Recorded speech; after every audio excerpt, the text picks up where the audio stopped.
Knowledge puffs up, but love builds up. Beautiful verse. How are we going today, church? So glad to be with you in the book of 1 Corinthians as we journey through now chapter 8. Now, on first glance, you might think, well, what has chapter 8 got to do with us? It's about food offered to idols. But actually, there's more going on here than just this one theme.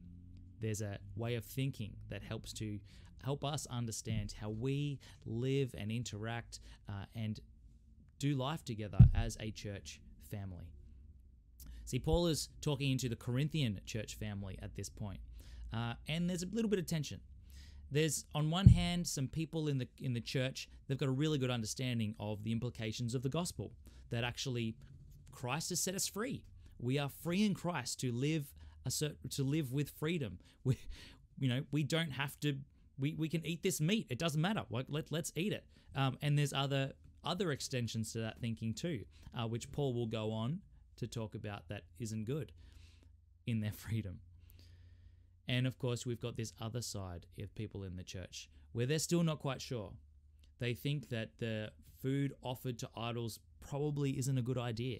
That was offered to this God. I don't think I should eat that. And there's a clashing here. These people are seeing these people eat the food and they're like, that can't be right. And like in all churches, when there is differing opinion, there's probably some theological argument occurring. An argument where both people have a certain knowledge and perspective that they're coming from, but it's not gelling. And Paul says, look, your knowledge, it's going to puff you up, but love is what is going to build you up. He says, be careful of what you think you know, because your knowledge, it's only going to lead to self-justification for the life that you're living. Your knowledge, it may even just lead to an excuse for you to sin.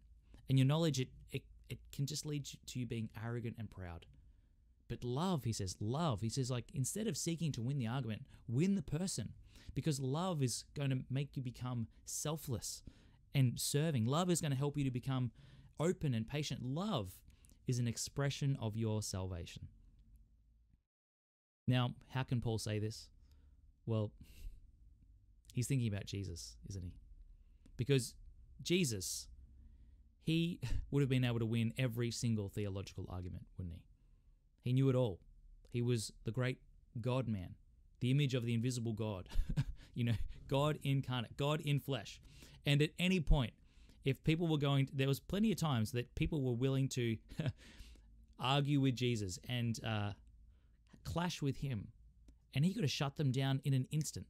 He would have been able to say, look, I know you. I made you. I knitted you together in your mother's womb. You cannot argue with me. I made the world. Don't tell me how the world works. But he doesn't do that, does he?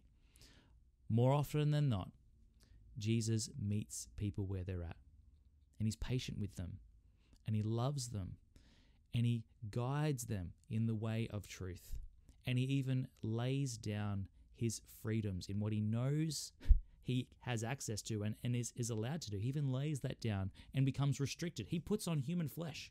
God puts on human flesh. He restricts himself so that he may reach out to us, so that he might save us.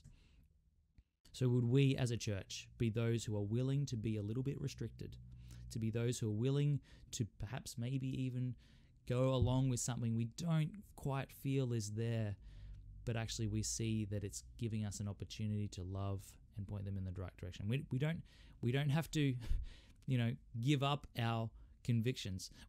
We don't have to compromise the truth. We shouldn't. But where we can see that patience will win and where love will overcome, let us do that. Let us be a church where we know that our knowledge, it will puff us up, but rather our love will build us up. Might we be able to build ourselves up as a church family. Thanks, church.